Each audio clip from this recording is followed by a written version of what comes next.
The first thing Sergeant Darrow Mast ever said after dying was the wrong name. Not his own, someone else's. A woman's name, low and private, the kind of sound a man makes when he thinks no one is listening. The technicians looked at each other over their clipboards. Dr. Orvin Kale did not look at anything. He simply noted it in the log and kept working. The second thing Mast said was nothing.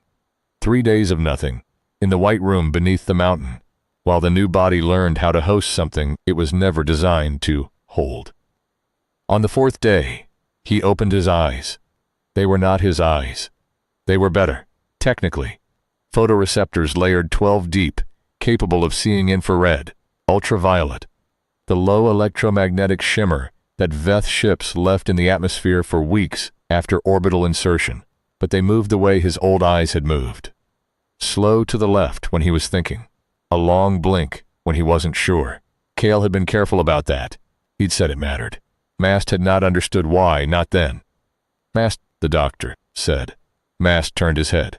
The room resolved in 4 spectrums simultaneously, then settled to ordinary visible light because that was the default, and he hadn't learned yet how to want the rest of it. He saw a small man in a gray coat with careful hands, and the kind of eyes that have seen too many autopsies to be surprised by much. Behind him 2 armed techs stood at the door with their hands loose and their weight on their back feet, just in case. Mast, the doctor said again. Can you understand? Mast moved his jaw. It was a strange mechanism, not bones and muscle, but something that approximated them well enough to fool. Yeah, he said. His voice was his voice. That had been Kale's first concession, when the Oversight Committee pushed for total vocal synthesis. He'd gone to the mat for it, he'd said. If the voice is wrong, everything is wrong. The committee had let it through. Do you know where you are? Mast thought about that. He knew the White Room. He knew the mountain. Somewhere cold, somewhere that the Veth hadn't burned yet. He knew the bed he was lying in, the thin foam of it, the slight give under weight, that wasn't quite his weight anymore. He knew he was alive, in a way that wasn't quite what living used to mean. I know what happened to me, he said. That's not the same thing, no. He sat up. The tech's hands moved slightly. He didn't look at them, but it's a start. He had been a Marine 14 years, 4 campaigns, the last of which was the one that ended the world as anyone had previously understood it. The Veth had come from somewhere past the outer belt, riding ships that looked like nothing so much as enormous bones, long and ivory and porous, trailing interference that made radar into useless noise. They did not negotiate. They did not broadcast. They arrived at the Martian way station and simply took it apart, piece by piece, with a methodical patience that was more frightening than rage would have been. By the time the emergency fleets reached them, they had moved on to the L2 habitats. Mast's squad had been on the 3rd relief transport when the Veth moved to intercept. He remembered the hit, the white-hot second of hull breach, the squad sergeant on his left turning into something that was no longer a person, and then a long dark that should have been permanent. It wasn't, because Dr. Orvin Kale had been waiting at the transport's medical bay with a portable neural lattice and a hypothesis he'd been trying to get funded for 11 years. The hypothesis was this, that consciousness was a pattern, not a substance, and that a pattern could be preserved and reinstalled. The Oversight Committee called it unethical. The war called it necessary. The war won. Kale had extracted Mast's neural pattern in the 40 seconds between brain death and irreversible cascade. He'd spent 9 months building the chassis that would host it. The chassis was a thing of quiet magnificence.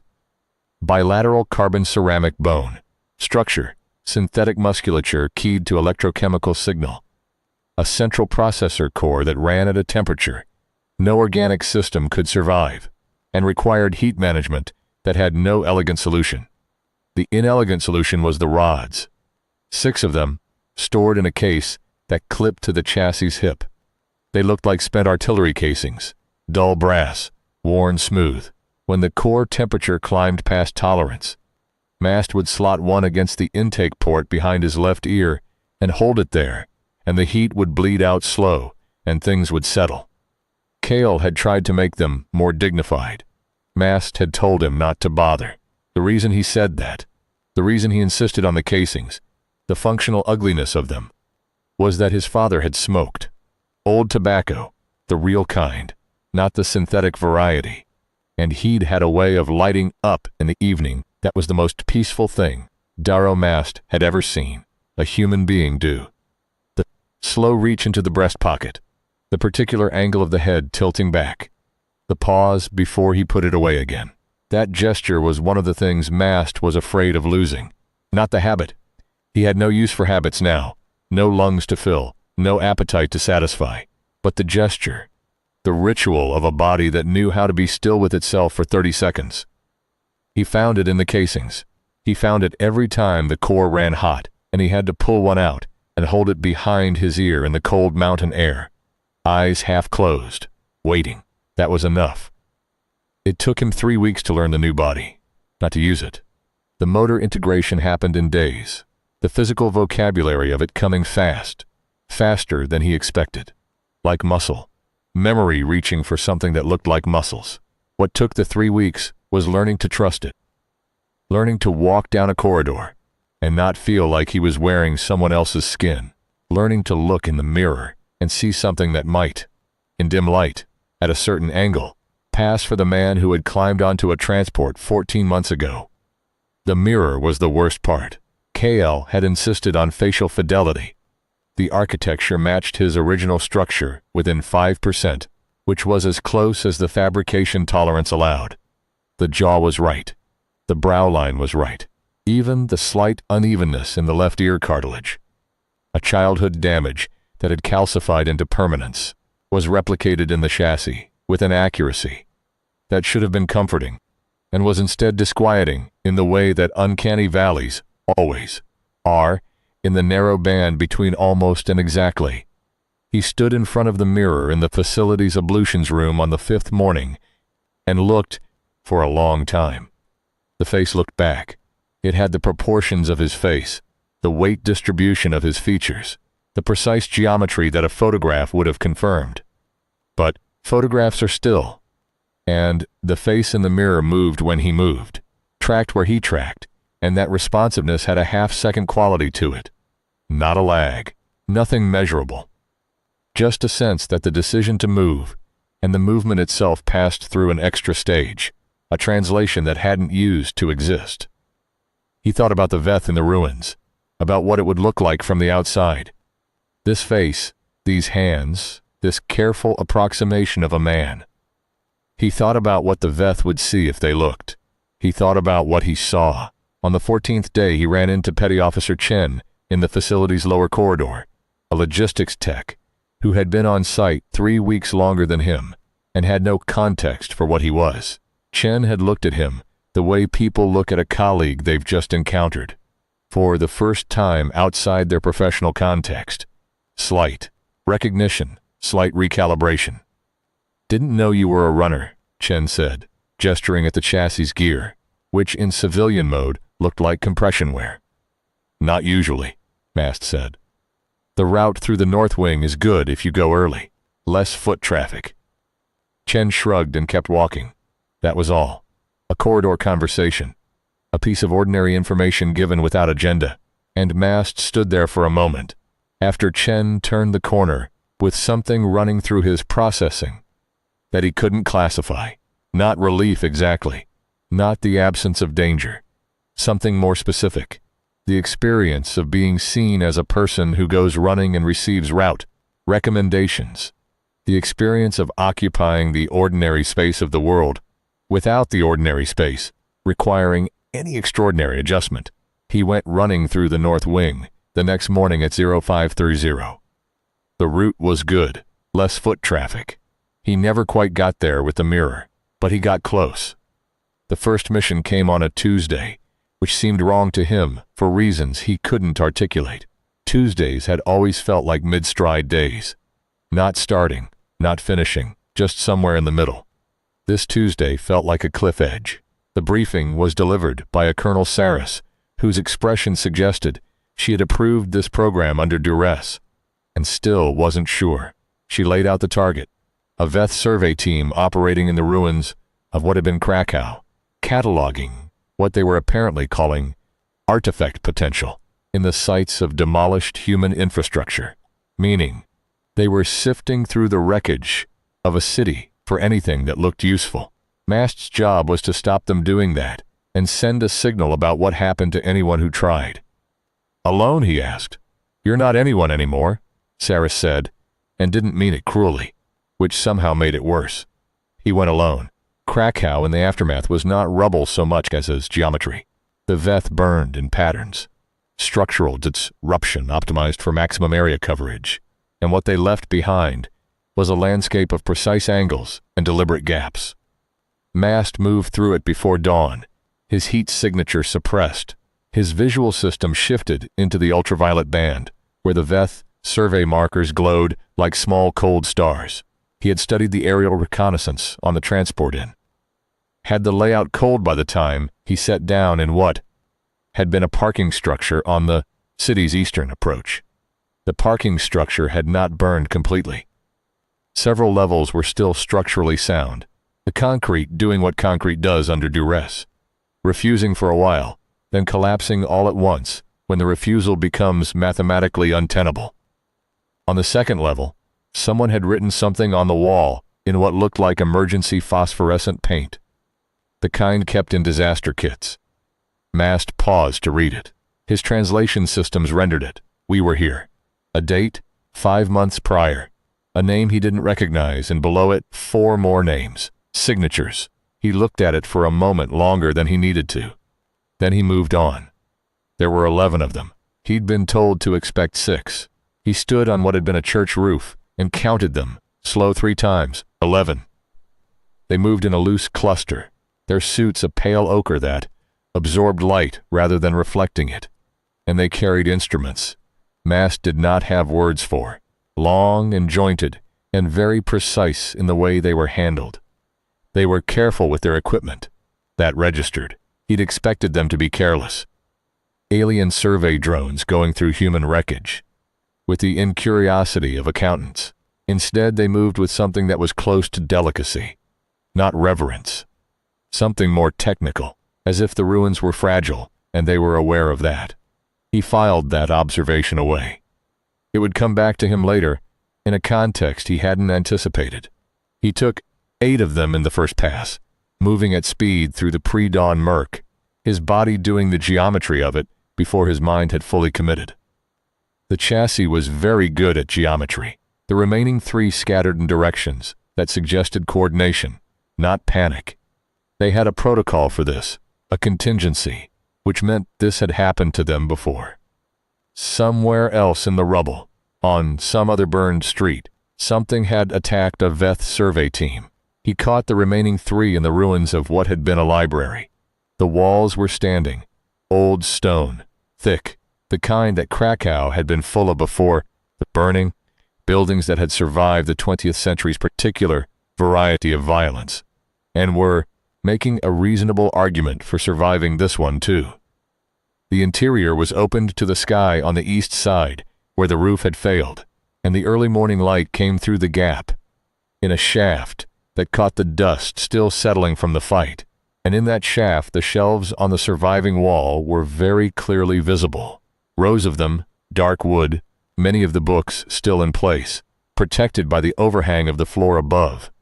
The last Veth was standing in what had been the periodicals section. When he found it, the other 2 were down, and this one was not running. It was standing in the section among shelves that had survived the burn by some architectural accident, holding one of its instruments very still, pointing it at a water-damaged book that had somehow remained on the shelf. The instrument was scanning it, reading it maybe, trying to. Mast stood in the doorway for a long moment. The Veth did not turn, though it certainly knew he was there. Its suit had sensors. He'd seen them use them. It kept the instrument steady and waited. There was something in the posture, the way the suit's bulk had adjusted into a kind of focused stillness, the instrument held at a precise angle, that was nothing like what Mast had expected from an enemy combatant at close quarters. He had expected the protocol, the tactical response. He had not expected this. A Veth soldier choosing not to run, not to fight, but to finish what it was reading. "You can read?" he said. The Veth made no sound. "Or are you just cataloging?" "Nothing." He looked at the book. He couldn't see the title from where he stood. The cover too warped. He thought about crossing the room to look. He didn't. He put the Veth down and walked back through the library without looking at the shelf. And outside, in the cold dawn air, he slotted a casing behind his ear and stood there until the core temperature settled. Eyes half closed, his father's gesture in borrowed metal, watching the sky lighten over the geometry where the city had been. He did not think about what the Veth had been reading. Or, he told himself that, there was a woman named Rena Voss who had known Darrow Mast before he died. She was not his wife. They had not been that, had been more complicated than that in a way that neither of them had gotten around to resolving before the war made resolution irrelevant. She was a signal intelligence analyst, which meant she spent her days listening and didn't want to be heard. And she was very good at it. She had been seconded to the mountain facility 4 months before Mast's first mission, attached to the unit that monitored Veth communication frequencies. And she had taken to the work with the particular focus of someone who has found the exact right application for the way their mind works. She did not know what Kale had done. Almost no one did. The program was classified 3 levels above the war itself, which was an absurdity Mast had pointed out to Saris. And Saris had declined to engage with. What Rena knew was that a new analyst had joined her unit, a quiet man named Callan, who wore his collar up and had an unusual way of not fidgeting. A perfect stillness that people who work with their bodies long enough sometimes develop, and civilians never do. She knew he was good with signals. She knew he drank coffee he never seemed to finish. She didn't know why his handwriting looked familiar. She had liked him immediately, which made her cautious. She had spent the war developing a wariness toward things she liked immediately, because things you like immediately in wartime have a way of being temporary, and she had used up her grief budget twice already. She was careful about him. She sat close enough to work efficiently, and far enough to maintain the professional geometry of the arrangement. She did not ask personal questions. She found out about the handwriting in the 4th week. They were working late, the 2 of them in a signals room that smelled of recycled air and old electronics. The Veth chatter running on 6 monitors in parallel, while they cross-referenced intercept logs. She reached across him for a notation tablet and saw what he'd written in the margin. Coordinates, a quick bearing sketch, and below it, almost invisible, 3 letters that were not a call sign and not a code. Her name, her actual name, not her handle, not the abbreviated version people used in the field. She looked at the letters. She looked at him. He was watching the monitors, and he did not look at her. And his profile in the blue light of the screens was almost familiar, in the way that a song heard through a wall is almost its own original self. She thought about the stillness, about the coffee he never finished, the way it sat beside him as a prop rather than a substance, the ritual of it without the function. She thought about the collar, which she had initially read as affectation, and had subsequently revised to something else, something that sat in the same category as care about the wrong details. "Callan," she said. "Yeah. Is there something you need to tell me?" A long pause. Not hesitation, something more considered than that. "No," he said. She looked at the letters in the margin again. She thought about the way he'd said her name on the 3rd day of the posting. Too low, too careful, like he was checking if it still worked. She thought about the stillness. "Okay," she said, and went back to the monitors. She did not ask again, but she started leaving him the better chair when she got to the room first. And she stopped logging his late departures, and she made sure she was always the one who took the early watch so he wouldn't have to explain the casing ritual to anyone. It was not much. It was not nothing. The rival had a name before it had a face. In the intercepts, the Veth called it something in their own language that the translation engines rendered as the returned. Human intelligence, working from what little they could piece together, called it The bridged asset. The field teams called it the Ghost. What it was, specifically, was this: a human soldier who had not died, but had been taken apart with the Veth's particular careful precision, and put back together with Veth biotech, woven through the nervous system like a second skeleton. The human name had been Brennan. That was all anyone knew of the human part. The rest was architecture that had nothing to do with names. The Ghost first appeared in the operational record 3 months before Mast's reactivation, moving through the Fireline territories with a speed and pattern recognition that the field commanders had initially attributed to enhanced Veth infantry. It wasn't until the 4th confirmed contact that intelligence realized what the Holt signatures meant. Too small for full Veth physiology, too warm for any Veth organism. The exact thermal profile of something that had started out as a human male, approximately 6 feet tall, approximately 200 pounds, running too hot for biology, and too cold for machinery. It had killed 11 Marines in those 4 contacts. It had not killed any Veth. Mast's second mission was supposed to be a relay disruption. A Veth communications array on a ridgeline in what had been southern Slovakia, broadcasting in a frequency that was jamming human satellite coordination across a quarter of the continent. Standard infiltration. Take the array offline. Extract. He was 300 meters from the array when the Ghost appeared on the ridge above him. They saw each other at the same time.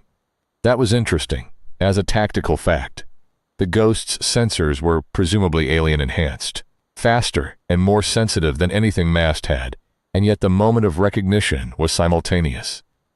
Mast would think about that later. Not then. Then there was only the ridge and the 100 meters between them, and the sound of the wind through what might have been pine trees once. The Ghost was wrong in the way that a sentence is wrong when a word has been replaced by its approximate equivalent. The structure was there, but something in the meaning had shifted. It stood like a human, moved like a human, even breathed like a human, the chest rising and falling in the cold air, but the joints were off. Not visibly, not in any way that would register from a distance. Up close, in the thermal overlay, you could see the extra articulation, the second hinge points, woven in by alien surgical patients, the places where Veth biology had grafted itself to human bone and decided to stay. The face was the worst of it, not because it was monstrous. It was a face. It had human features, a strong jaw, a brow line, eyes that tracked and focused.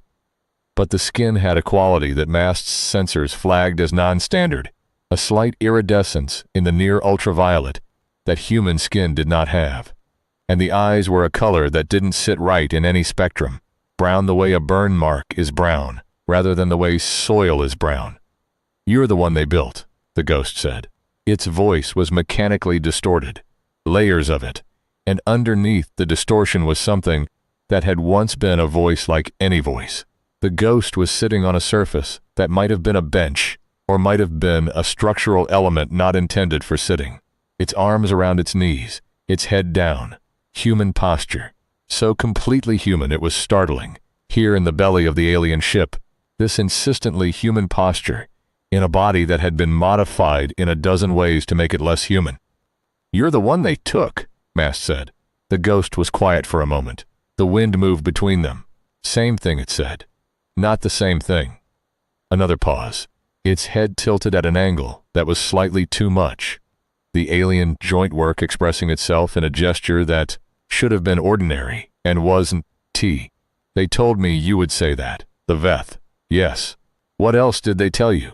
That you believe it, the Ghost said, and that the belief is a flaw in the design.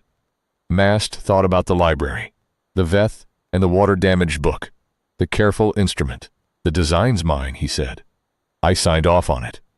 The Ghost made a sound that might have been a laugh, distorted past recognition, but the rhythm was right. "Did you?" I said yes to Kale, to the lattice, to the chassis. The Ghost unfolded from the surface and stood. In the bone ship's outer ring, where the hull's bioluminescence barely reached, it was a shape in near dark, the slight iridescence of its skin, giving it an outline that was more visible in the ultraviolet than than the visible spectrum. It was tall. Mast had not noticed how tall it was on the ridge.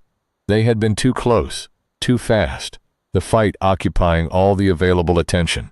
Standing still, the ghost was built like a person who had been assembled from generous materials and then supplemented, the alien additions not replacing but augmenting, making the frame subtly more than a human frame should be. "I remember Kale," it said. "I know. I remember his office. The whiteboard." He had this habit of reading back what he'd written as if someone else had written it, like he was, critiquing his own thinking in real time. The distortion in its voice wavered, and underneath was something younger sounding, something that had a different cadence than the alien vocal modification, a rhythm that was specific to a specific person, rather than the alien's approximation of speech. He'd read it back, and then he'd erase one word and write another word, and then erase that word and write the first word back again. He did it for 40 minutes once. I timed him. Mast said nothing. "I don't know if he knows I remember that," the ghost said. "I don't know if it matters." It looked at Mast with that wasn't brown eyes, the burn-marked shade that the alien modification had left in what had been ordinary eyes. "Do you remember things like that? Small things? The kind that have no tactical value?" "Yeah," Mast said. "I remember a lot of those. Do they still feel like yours?" He thought about the casing ritual. His father's gesture in borrowed metal, the specific quality of the cold air at 0600, running north through the facility, which was not felt in the biological sense, but which registered as something. Something that was close enough. "They feel like something I have to keep choosing," he said. "So, yes, mine." The ghost made the laugh sound again, more clearly this time, less distortion. "The Veth would call that a design inefficiency," it said. "What do you call it?" A long pause, long enough that somewhere in the ship a sound moved through the hull. A deep resonance, the kind that very large structures make when they settle or shift, a sound like the building equivalent of a breath. "I call it the only part of me that still works the same way it always did," the ghost said quietly. Mast sat down. He sat on the surface next to where the ghost had been, the bench or structural element, and it held his weight without complaint. In the dark and the bioluminescent near dark of the outer ring, the bone ship's life moved past them in the corridors outside, the Veth going about their methodical work, the determination pending, the war continuing. "What happened after Bergen?" he asked. The ghost considered. It sat back down, the human posture returning, arms around knees, the second skeleton's angles expressing themselves in the shoulder that still held slightly off. "They were careful," it said. "That was the first thing. I expected. I don't know what I expected. Not care. They were careful with the transition. They asked, as much as they can ask. The language isn't built for it the way ours is. But they tried to get consent at each stage. What they were adding, what they would preserve, what I wanted to keep." "And what did you want to keep? Everything?" The ghost said. "I wanted to keep everything." It paused. "They kept most of it. The Veth architecture doesn't overwrite, it augments. It's sitting alongside, not instead of. That's why the voice is." It gestured at its own face, the distortion. "Two systems producing speech, both trying." The second voice, Mast said. "You said it has opinions. It has preferences. It finds humans interesting, genuinely. Not as a threat calculation. As the ghost searched for the word, puzzle it hasn't solved yet. It keeps running the same analysis and getting different results. And that bothers it. And the bother is almost pleasurable. I think that's the closest thing the Veth have to curiosity. A bother that's almost pleasurable." Mast thought about that. "The determination," he said. "Is that what this is? A bother they haven't solved?" "Yes," the ghost said. "For a year they've been running the humanity calculation and getting an inconsistent result. You keep doing things the model doesn't predict. You keep," another pause, the interference sound of both systems reaching for the same word, persisting, in ways that aren't optimized, in ways that look like error from the outside and function as something else from the inside. "Stubbornness," Mast said. "They don't have a word for it," the ghost said. "The closest they have is something like inefficiency that achieves results. It tilted its head, that too fluid motion. I think it's the same thing. The determination chamber was at the heart of the bone ship, which was where Mast had expected it to be. And it was nothing like what he had expected. They were too close for weapons. They both had them, and neither of them used them. Too close for anything but the physics of two near-identical bodies trying to end the conversation the words had started. The ghost was faster at initial acceleration. The alien joint work gave it a first-step advantage that caught Mast flat-footed twice in the first 30 seconds. But Mast was colder. Not emotionally, he felt something. Definitely felt something. A heat in the chest cavity, where no heat had any business being. He was colder in the sense of the machine. More disciplined in his power use, burning fewer cycles on feints and misdirection, committing to lines of force that the ghost kept choosing not to take, as if it was testing him. As if the fight was also a question. The question, Mast thought, mid-fourth exchange, was something like, "How much are you still you?" He thought this because the ghost was not trying to win. He recognized it after the second exchange. The way the ghost would leave a line open, the way it would push to a position where it had the advantage and then not press it, withdrawing instead, creating another exchange, another test. It was not hesitation. The ghost was not afraid of him. It was measuring something, running a calibration, the alien joint work and the alien synaptic architecture building. A data set about the thing Kale had put in the chassis, checking against whatever the Veth had told it to expect. Mast stopped pulling his counters in the third minute. He matched the calibration effort with his own.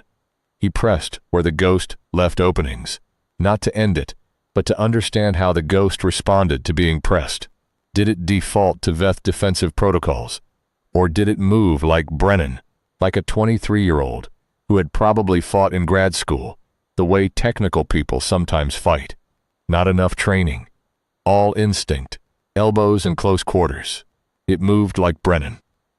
Underneath the alien joint work, underneath the second skeleton's angles, it moved like a person who learned to fight in close spaces, without a lot of instruction, and has since adapted to worse and stranger circumstances.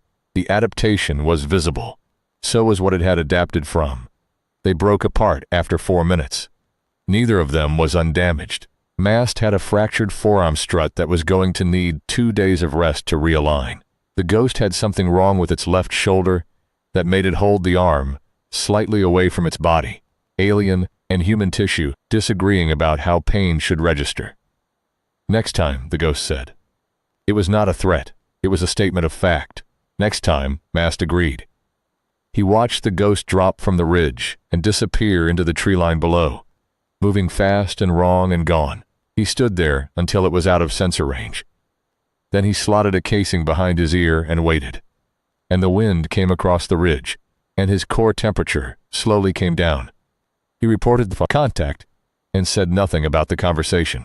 He lay awake that night, not because he needed sleep, not in the way he used to, but because the processing cycles were running high, and the body had learned to go horizontal when that happened, a habit that had no biological necessity and every psychological one. He lay on the rack in his quarters and looked at the ceiling and thought about the ghost's question. Did you sign off on the design? He had. He'd been consulted via the preserved neural pattern in a process that Kale had insisted on, and the committee had called procedurally unprecedented. They'd run his pattern in a limited simulation and asked, "Is this acceptable?" And he'd said yes.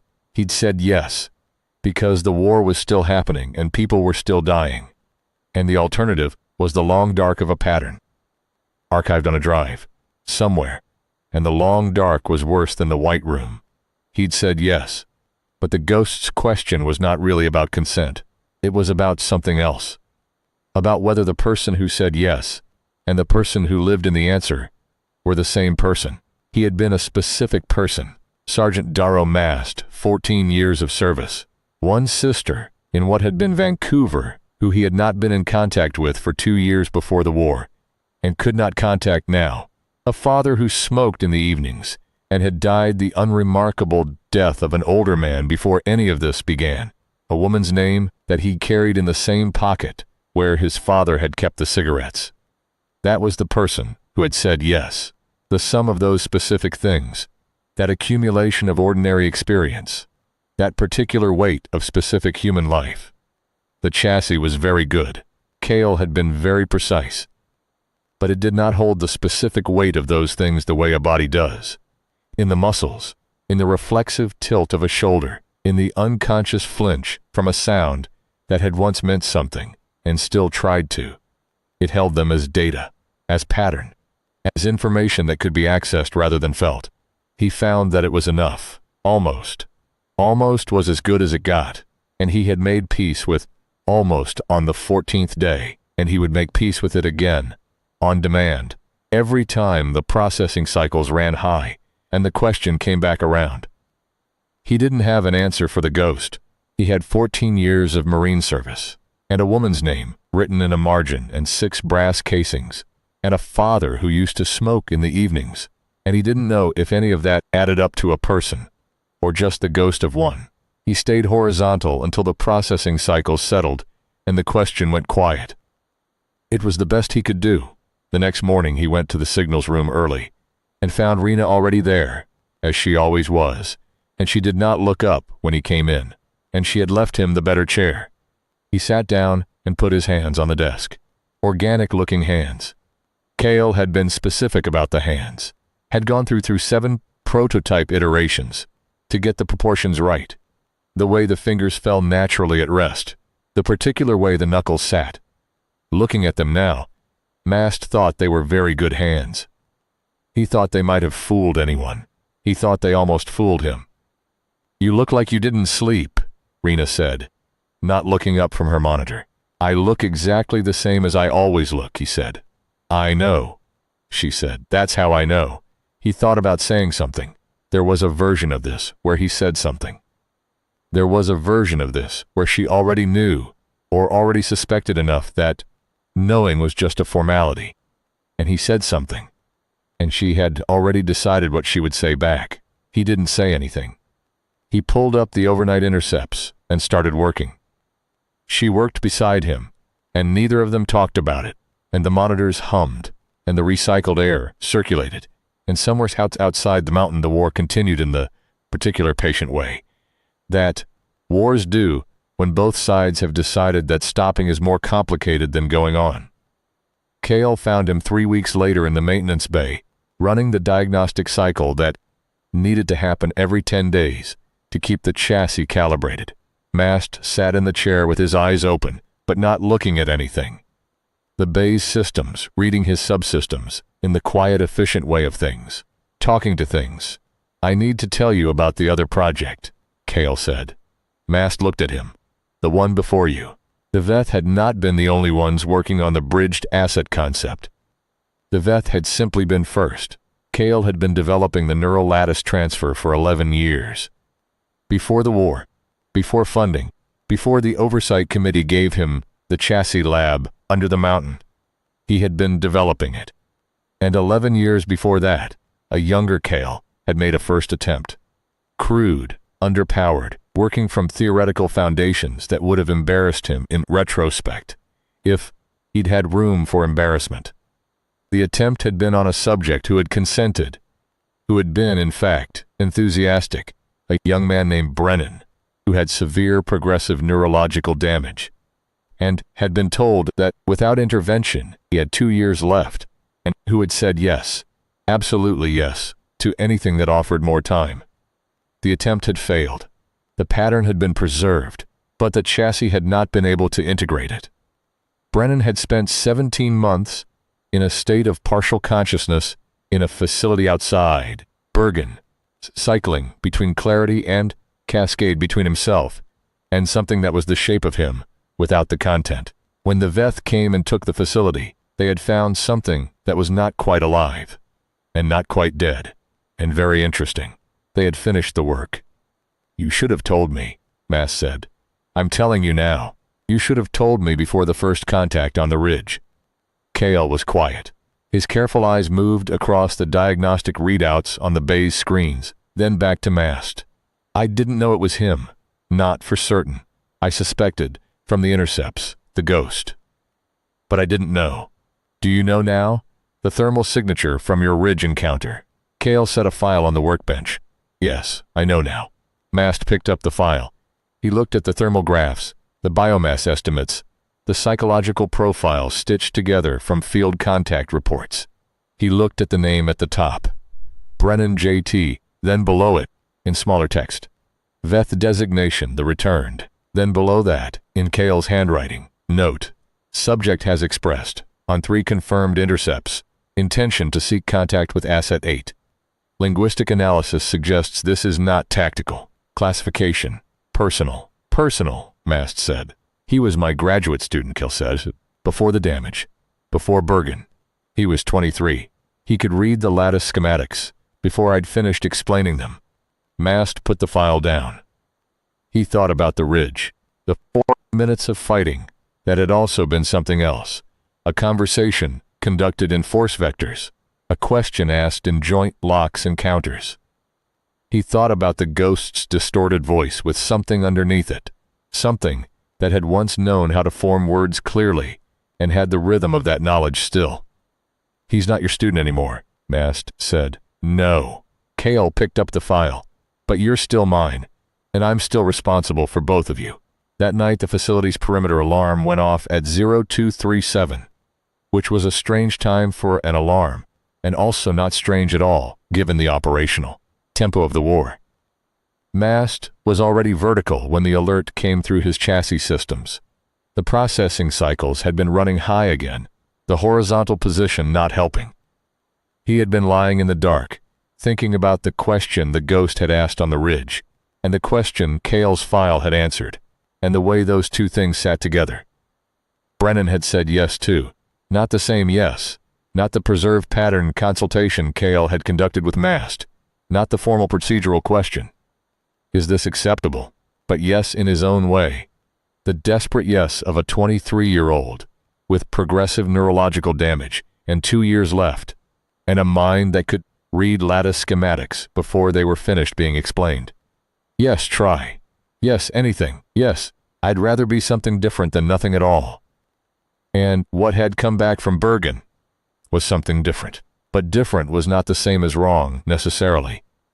Mast lay in the dark and turned that over, and the processing cycles ran high, and he did not sleep, because he did not need to sleep, but he stayed horizontal, because the body had learned to go horizontal. When that happened, and he thought about the difference between what you choose and what you become, and whether the distance between them made you less yours. He was through the door of his quarters before the general alert had finished its first cycle. The perimeter breach was the south side, which abutted the older section of the mountain complex. Storage and archives, unmanned, the kind of space that got left out of standard patrol route because nothing valuable was in it, except paper records and old equipment. Mast moved through the south wing fast, his visual system jumping spectrums, his heat detection sweeping ahead. He found Rena first. She was in the archive corridor, standing very still with her back to the shelves, and there was a Veth sidearm on the floor 4 feet in front of her. The sidearm was intact and she was unhurt, which meant whoever had dropped it had intended it to be a demonstration, rather than an attack. She was looking at the end of the corridor, where the lights didn't reach. Rena, Mast said. It put the weapon down, she said. Her voice was steady. Rena's voice was always steady. It came in. I was checking the backup arrays. There's a calibration issue. I heard the door. It came in, and when it saw me, it stopped, and it put the weapon down. And then it said something. What did it say? She looked at him. Even in the low light, even with the thermal overlay running across his vision, the look was something he recognized from before dying. A particular expression of Rena's, the one that meant she was putting together something she already partly knew. It said your name, she said. Your real name, not Callan. Mast looked at the end of the corridor. Darrow. The ghost's voice came from the dark, distorted, but less distorted than on the ridge. as if it was making an effort. I'm not here for the facility. What are you here for? A pause. I wanted to see what you were defending. I'm defending humanity. I know. Another pause. I remember what that felt like. You remember wrong. Maybe. The voice moved. Slightly. The ghost shifting its position without coming forward, staying in the dark. I remember Cahill. I remember the lattice schematic on the whiteboard in his office. I remember it made sense to me, before I could explain why. I remember waking up in Bergen and not being sure if the ceiling was real or a data construct. A longer pause. I remember a lot of things that don't belong to the body I'm in. Mast thought about the library. The Veth instrument pointed at the water damage book. The careful reading of something that wasn't theirs. Does it hurt? He asked. The alien architecture. The ghost made the sound that might have been a laugh. It doesn't hurt. It's just present, like a second voice in the room. It has opinions about things. What does it think of us? Right now? It thinks you should be afraid of me. Are you going to give me a reason to be? A very long pause. Long enough that Mast heard Rena's breath beside him, steady, and felt the diagnostic alert from his own chassis, warning him that the ambient temperature in the corridor was dropping and the core was running, warm. He reached for a casing, put it behind his ear, waited. I came to tell you something, the ghost said. The Veth know about this facility. They've known for 6 weeks.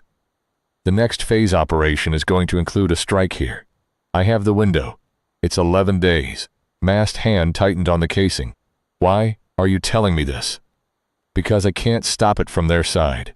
Not without a sound like interference, like two things disagreeing about which direction the sentence should go.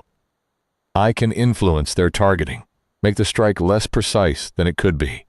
Buy time. But someone needs to move the facility assets. Why not just let them take it? Because of what's in it. Silence. Mast looked at Rena.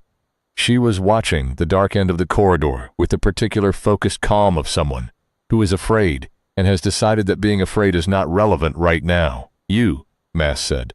The ghost said nothing. Kale has your files here. Everything from Bergen. Your original lattice pattern, before the Veth got to it. Still nothing. That's why you came. Move the files, the ghost said. Move the people. I don't care about the chassis work. I don't care about the weapons inventory or the tactical archives. Just that interference sound again. 11 days. And then there was nothing in the corridor except the dark and the cold and the Veth sidearm on the floor. And Mast stood there with the casing behind his ear, feeling the heat bleed out slow. And Rena stood beside him, and neither of them spoke for a while. Your name is Darrow, she said finally. Not a question. Yeah, and the man you're working for, the doctor, he made you. He preserved what was left of me and put it somewhere it could still function. Mast thought about how to say the next part. It's not exactly the same as making. She reached down and picked up the Veth sidearm. She turned it over in her hands, careful, the way she handled anything she was trying to understand. That thing, his name was Brennan, is, I don't know. He took the casing from behind his ear. The core was at tolerance. He turned it over in his own hands, the same gesture, looking at its worn brass surface. He was Kale's student, the first attempt at the lattice transfer. The Veth found him when the attempt failed, and they finished the work in their own way. Mast thought about the ridge, the rhythm of the fight, the question in it. Partially, he said. Maybe? I don't know what counts. Do you count? He looked at her. The thermal overlay rendered her in warm tones, amber and gold, the heat signature of a living body doing exactly what living bodies do. He thought about the name in the margin. He thought about the better chair. I'm trying to, he said. She looked at him for a long time. Then she said, tell me what we need to move.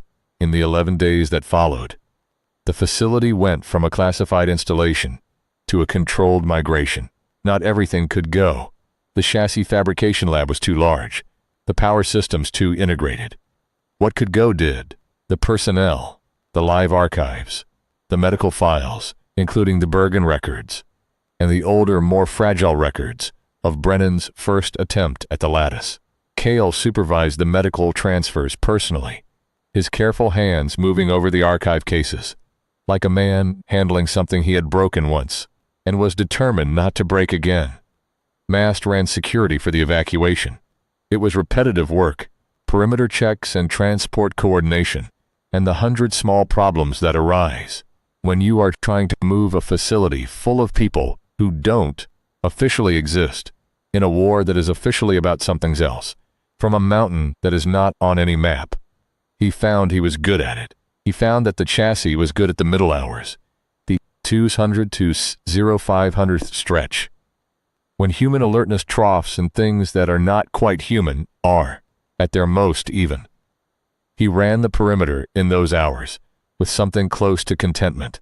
On the third day, he passed Chen, the logistics tech from the corridor, loading supply cases onto the second transport. Chen worked with the steady economy of someone who has loaded a lot of cases and knows the geometry of it. He nodded at Mast. "Early again," he said. "Best hours," Mast said. "Yeah." Chen picked up another case. "Hey, do you know what's going on with the move?"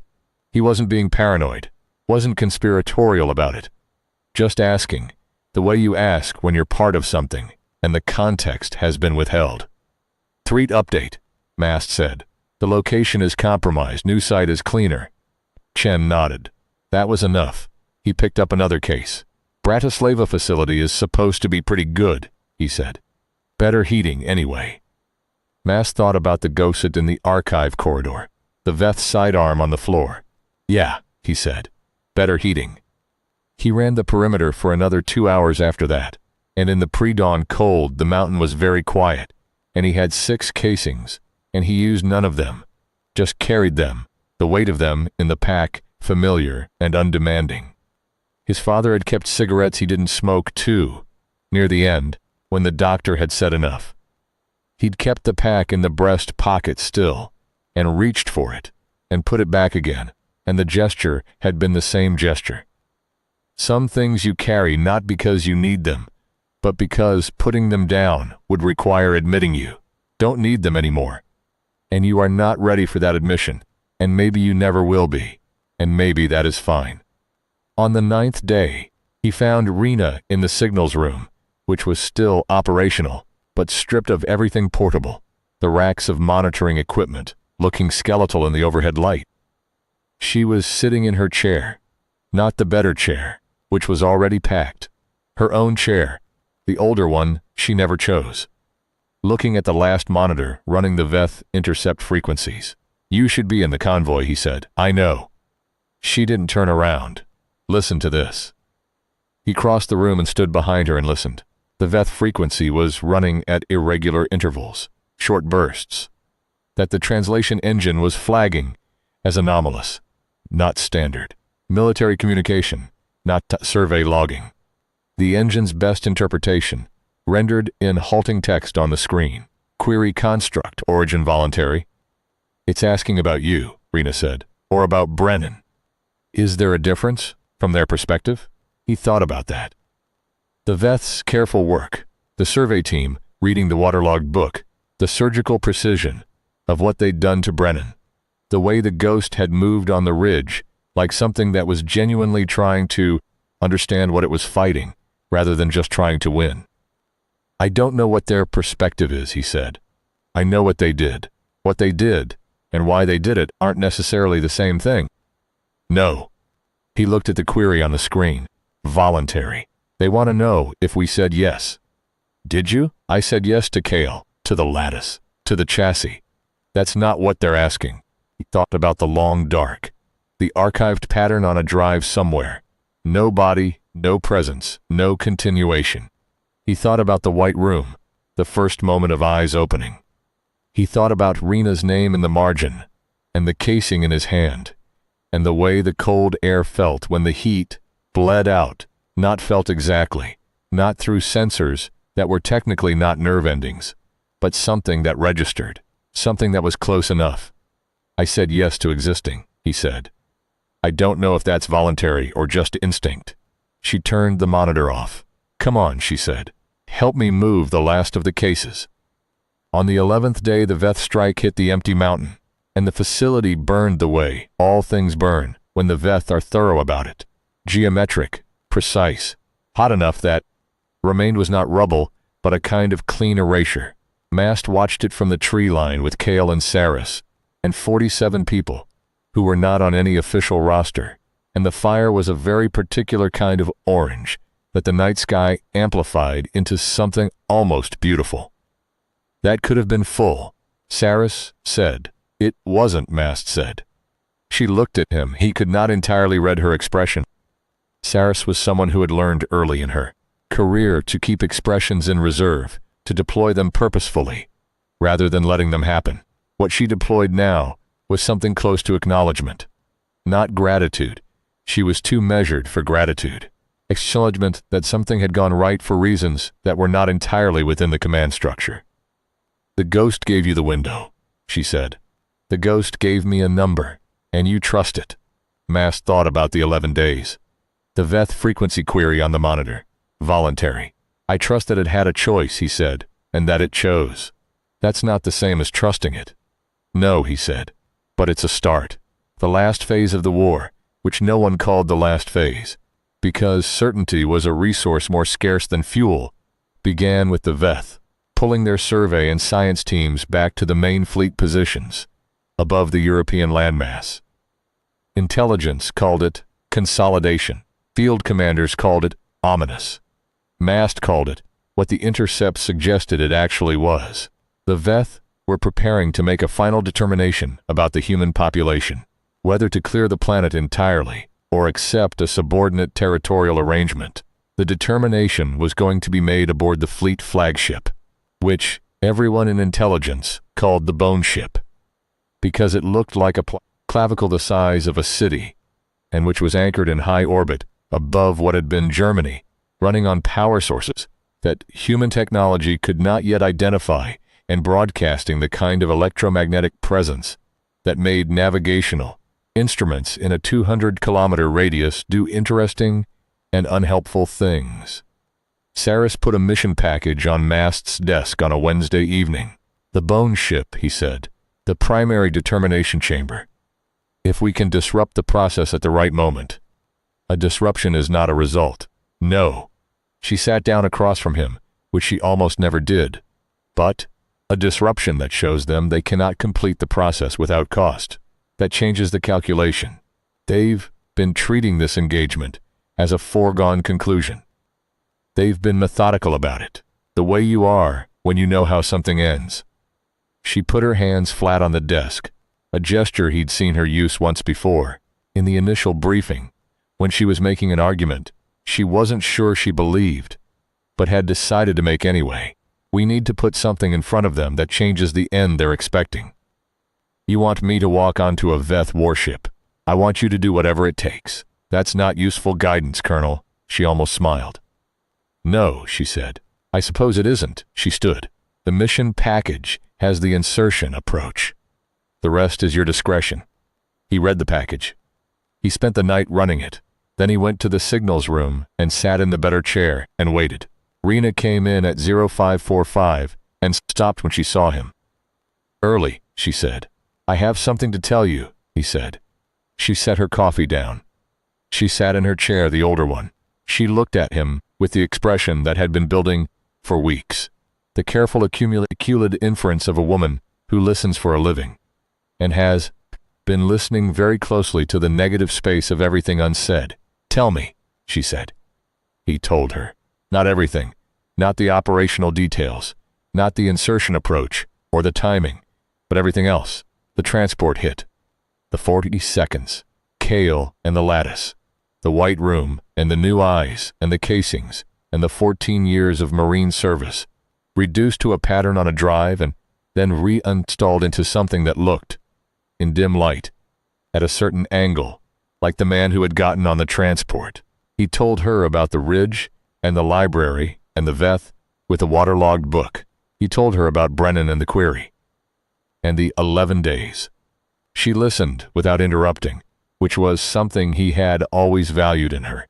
The quality of her attention, the way she gave it completely. When he finished, she was quiet for a moment. The monitors hummed, the recycled air moved. Outside the mountain, Somewhere the war continued. The casing, she said. What? The thing you put behind your ear when you're running hot. Yes. You do it the way your father smoked. He looked at her. He had never told her about his father. How do you know that? Because I knew you, she said. Before, and I recognized things. She picked up her coffee. Put it down without drinking it. Are you coming back from the bone ship? I intend to. That's not an answer. It's the best one I have. She nodded very slowly, the way she nodded when she was filing something away rather than dismissing it. Okay, she said. Then you'd better go. He stood up. He picked up his pack. He was at the door when she said his name, his real name, the one the ghost had said in the archive corridor, the one that had been written in the margin of the notation tablet. He turned around.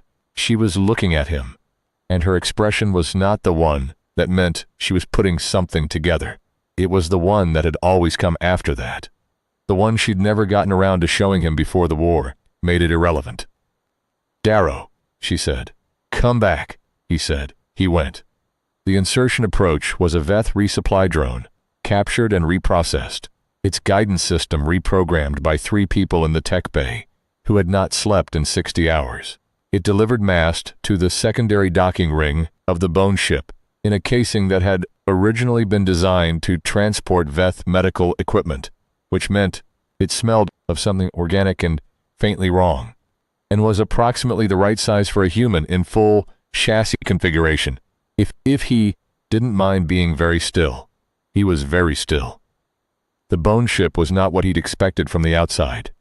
From the outside it was a weapon, imposing and alien and cold.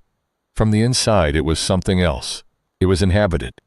And inhabited things have the warm disorder of occupation, of ongoing life, and the bone ship was full of ongoing life that was nothing like human life, but was unmistakably present. The corridors were biological in structure. The walls porous like the hull, lit by bioluminescent patches that shifted color in patterns that Mast's translation systems said were functional. Directional cues, status markers, something that might have been the Veth equivalent of posted notices. He moved through it carefully, the way you move through something you are trying not to damage. The air was different here. The chassis' environmental sensors. Not for Mast's benefit. The chassis didn't need oxygen, but for calibration and threat assessment. Registered a composition that was not quite breathable for human lungs. Slightly elevated nitrogen. Trace compounds that the sensor library didn't have good matches for. Organic compounds, most of them. The smell of a place that was alive in its walls. He passed a section of corridor where several Veth stood in a cluster, their instruments all oriented toward a section of the wall where the bioluminescence was doing something complex, a rapid cycling through frequencies that Mast's visual system struggled to track. They were not alarmed by his presence. They looked at him. Their instruments swung to orient, a brief reading, then back to the wall, as if he had been assessed and categorized, as if there was a category for him. That was more unsettling than hostility would have been. He got turned around twice in the first 20 minutes, which he had been told to expect. The ship's internal geometry was non-Euclidean in ways that seemed deliberate rather than architectural. He found his bearing by tracking the density of Veth movement, which concentrated toward the ship's center, and moving against the grain. He found the ghost on the outer ring, in a compartment that the hull's bioluminescence had abandoned. A pocket of actual dark. The ghost was sitting on a surface that might have been a bench, or might have been a structural element not intended for sitting, its arms around its knees, its head down, human posture, so completely human it was startling. I didn't think you'd come here, the ghost said.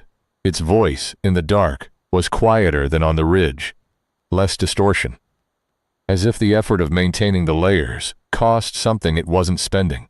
Here, alone. You saved 49 people, Mass said. I figured I owed you. I didn't do it for them. I know. The ghost looked up.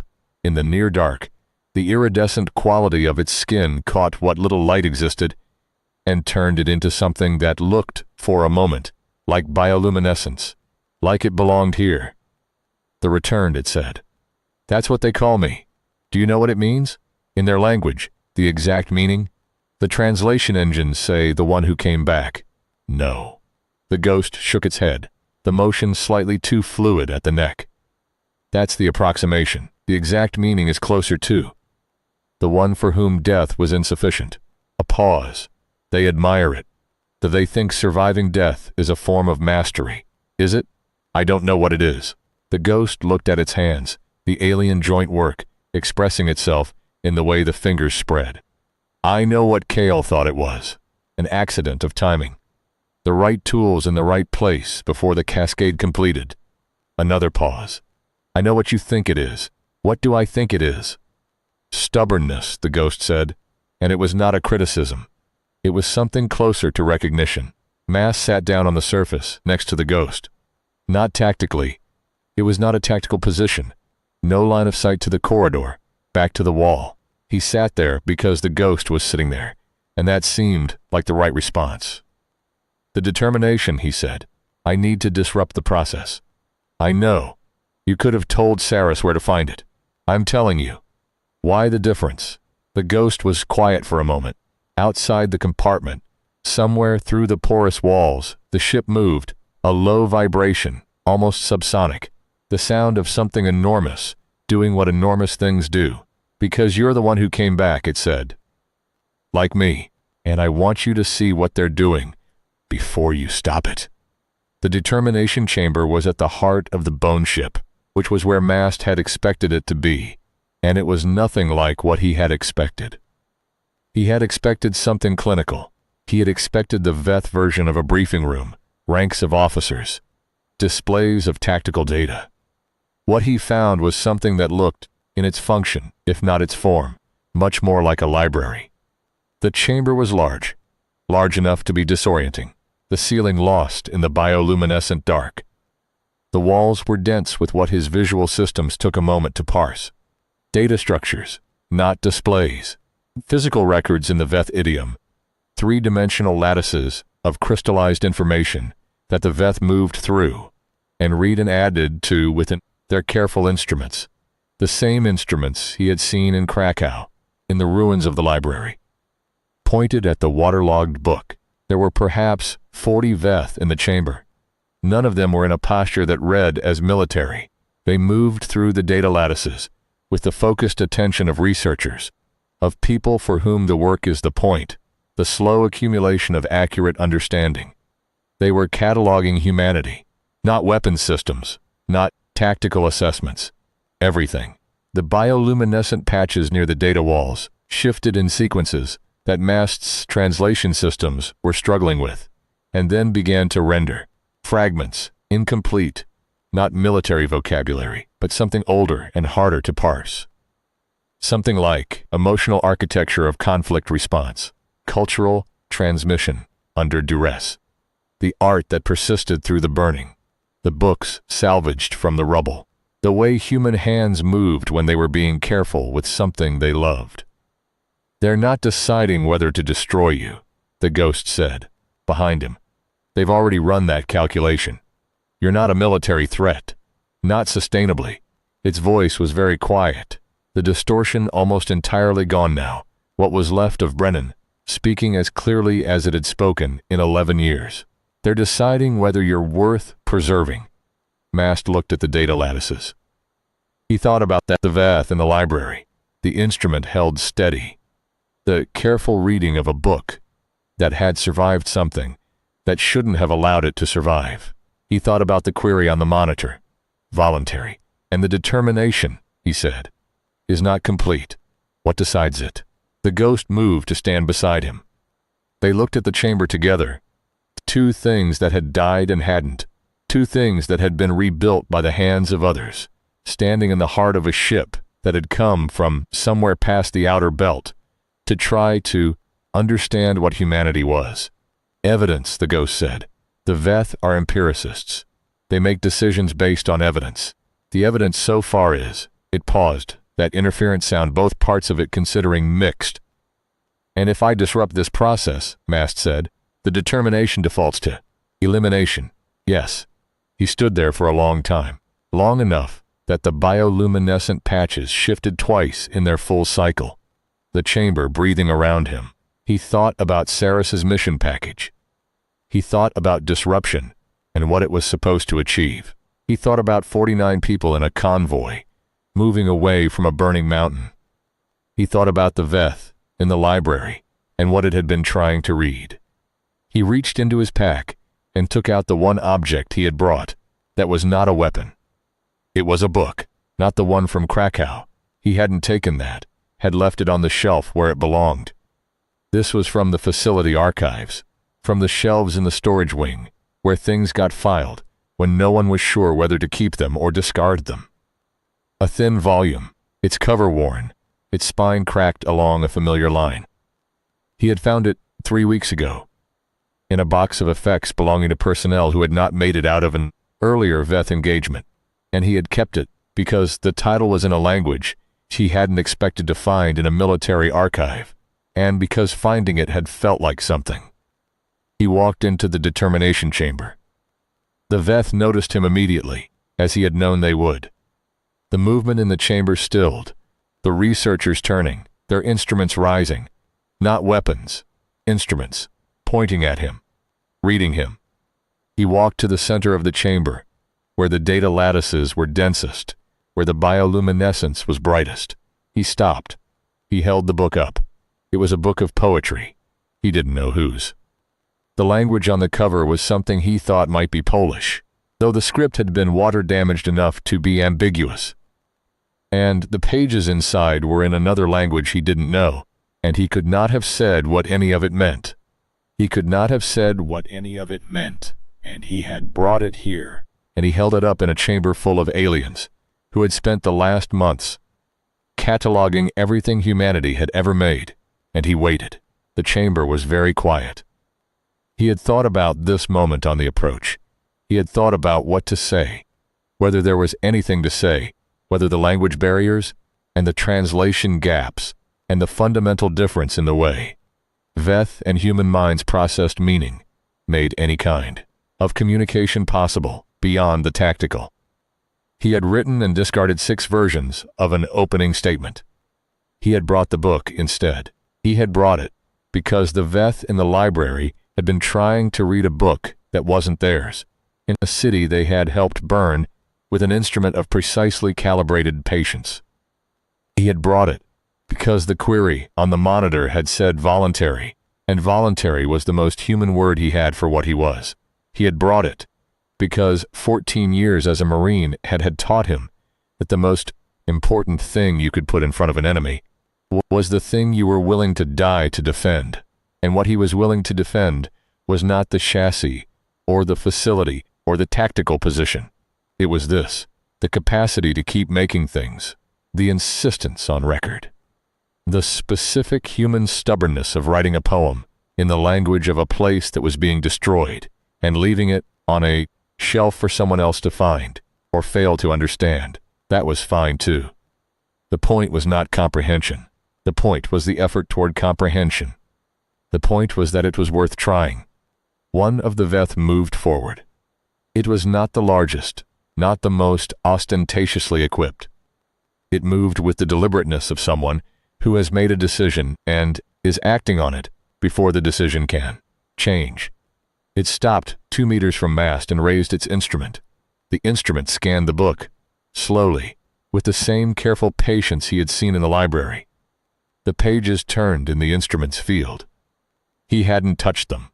They turned in response to something in the scanning process. The text laid open, the water-stained lines of poetry exposed to the Veth's archival patience. Then, and Mast would think about this for a long time afterward. In the dark, horizontal, the processing cycles running high. Then it scanned him. He stood still for it. He felt the instrument's reading pass across him in the infrared and ultraviolet, and several spectrums his visual systems didn't have words for.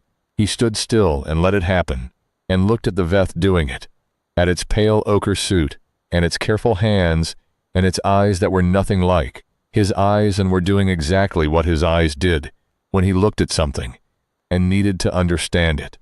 The instrument lowered. The Veth made a sound. The translation system rendered it partial and uncertain, query construct voluntary. Mast thought about the long dark, the white room, Rena's name in the margin, the casing in the cold air, his father's gesture in borrowed metal. He thought about Brennan and Bergen, cycling between clarity and cascade, between himself and the shape of himself, and still saying yes. He thought about the ghost in the dark compartment of the outer ring, holding the casing in alien hands, and finding the right way to hold it. He thought about the wall of the parking structure. We were here. Yes, he said. It was not a performance. It was not a negotiation. It was the most honest thing he had said since waking up in the white room. More honest than the careful half-truths he'd told Rena. More honest than the operational reports that never mentioned what the fight on the ridge had really been. Yes, he had chosen this. Not perfectly, not without fear, not without the long dark getting into him in ways he was still finding. But yes, the person who said yes and the person living in the answer were, imperfectly and essentially, the same person. And not just him. All of them, the 49 people in the convoy.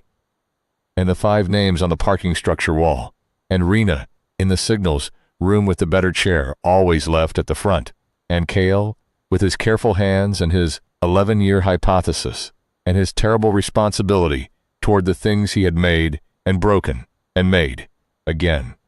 All of them saying yes in their specific human ways. The yes of stubbornness and the yes of grief, and the yes of a person who hums their mother's song while wiring an alien reactor, because that is simply how they work, because the small human textures persist through the burning, because humanity is not a thesis to be argued, but a practice to be continued. He held the book steady. The Veth in front of him was still for a long time. Then it moved, and the movement was complex, and the bioluminescent patches in the chamber responded to it, shifting in a pattern that the translation systems worked on for several seconds, before producing a partial render. Determination suspended, additional evidence pending. Not a victory, not a treaty, a stay of execution in the shape of a question that had not been answered yet, but a pause, a moment of genuine uncertainty in the calculus of a species that had been running the calculation for a year and had thought they knew the answer. The ghost had not come into the chamber. Mast found it where he had left it, in the dark compartment on the outer ring, when he made his way back. They suspended it, he said. I know. The ghost was standing now, its human posture slightly off, the alien joint work expressing itself in the way it held itself, a second skeleton's opinion on how to occupy space. I could hear the patch sequence change. What happens now? The Veth will continue their cataloging. The determination remains open. The ghost looked at the porous wall, where the bioluminescence outside threw diffuse patterns through. For you, I think. Normal. Whatever that means. For you, I don't know. Mast reached into the pack. He had one casing left, the last of the 6. He took it out and held it. For a moment, the worn brass of it, the weight that was not heavy, but had become familiar, in the way that only the things you handle in the quiet moments become familiar. Then he held it out to the ghost. The ghost looked at it. Then it looked at Mast. My father used to smoke, Mast said. Evenings. There was a way he had of holding it. The ghost reached out and took the casing. It turned it over in its hands. The alien joint work, moving it through its fingers.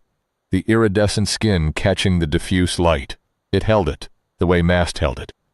Eventually, after a moment's search, loosely, a little back from the tip, the way you hold something you're not burning, but not putting down either. They stood there in the dark compartment of the bone ship, 2 things that had died and come back differently, and they didn't say anything for a while. The Bergen files, the ghost said at last. Kale has them. They made it out. A long pause. I know. The ghost turned the casing in its fingers. I knew before I came to the facility. I could have warned you without the files existing as a condition. The warning was separate. Yeah, Mast said. I know. I just wanted to say it. Yeah, Mast said again. I know that too. He came back the way he had come, the resupply drone, the long, quiet transit, the cold dark between the ship and the surface. He came back to a relocated facility in a basement, in what had been Bratislava, to Saris waiting with her non-expression deployed. and Kale with his careful eyes reading the chassis diagnostics before Mast had finished getting through the door. Kale didn't say anything for the first 3 minutes. He ran the diagnostics with the same focused patience he brought to everything, checking each subsystem in order, the thermal readings, the structural integrity, the neural pattern coherence index, that he checked last, and always most carefully. When he finished, he looked at Mast over the readout screen. "It held," he said. "Yeah," Mast said. A pause. Kale's careful eyes did something that was close to relief. The very precise and contained form of it, that was apparently all he allowed himself. The chassis stress indicators are within tolerance. The arm strut from the ridge encounter has realigned correctly. Neural coherence is at 91%, which is good, Mast said. Yes. Kale set down the screen. Good. He didn't ask about the bone ship. He didn't ask about the ghost. He had the logs. Mast's chassis recorded everything, and he would read them carefully and precisely, and he would know what there was to know. He was not the kind of man who asked questions to which he could obtain the answer another way. What he did say, very quietly, setting the screen down and looking at it rather than at Mast. "I'm glad you came back." Mast thought about Bergen, about a 23-year-old with the whiteboard, and the 2 years left, and the yes that had gone wrong in a way Kale had spent 11 years trying not to repeat. He thought about the Bergen files and the archive cases, riding in the convoy that had made it out. The record of the first attempt, preserved. "Me too," he said. He came back to a signals room with the better chair left at the front. He sat in it. The monitors were running intercepts. The war was still happening in its patient ongoing way. The Veth, cataloging, and the determination and resisting suspended somewhere above in the bone-pale ship, waiting for more evidence. Rena came in and sat in her chair without saying anything and pulled up her own monitor. They worked through the morning. The recycled air circulated. The monitors hummed. At some point in the mid-morning, he reached across her for the notation tablet, and she watched his hand as it passed, the carefully proportioned hand with the knuckles that sat right. He did not write her name in the margin. He wrote coordinates.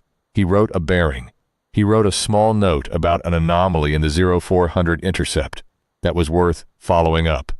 She leaned in to read it, close enough that he could have counted the specific way the light from the monitor settled on the line of her jaw, if he had been the sort of thing that counted those things. He was, he thought. He was exactly the sort of thing that counted those things. He went outside at noon, the first time in 3 days, and stood in the weak winter light, with a casing behind his ear and his eyes half closed, and the distant sound of the city doing what cities do when the worst has not quite come, and people are still moving through the seconds. The Bratislava streets were mostly empty. The war had thinned the civilian presence. Most people sheltered or relocated, but a few were moving, visible from the basement entrance, going about whatever necessary business the day had provided. A woman carrying a paper bag, 2 men arguing about something in a language his translation systems rendered as Slovak. The argument not angry but heated, the way arguments get when both people care about the outcome. Ordinary, completely ordinary. The city doing what cities do. The core temperature settled. The processing cycles slowed. He stood there until the heat was gone, and what remained was the light on his hand's end, the cold in the air that registered as something close to felt, close enough, and the knowledge that somewhere above him a determination was pending, and he had given it something real to consider. Not proof. Not a victory, a thing he had chosen, held up in a bright chamber among alien empiricists who wanted to understand what he was. A book he couldn't read, in a language he didn't know. From a city that had been burned and was going to be rebuilt, because that was what cities do when people are still moving through the seconds. They get rebuilt. That was the evidence. That was the answer to the Veth's careful question. Voluntary, yes, and also inevitable. And also both of those things at once.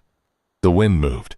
He breathed in the way the chassis breathed, the automatic ventilation function that served no metabolic purpose, but that Kale had built in anyway, because it mattered. In the evening I'll put this down." His father had said once, gesturing with the cigarette at something beyond the evening, at the specific shape of an ordinary life. "And then we'll see what comes next." The casing was warm in his hand from the heat it had taken. He put it away. He went back inside.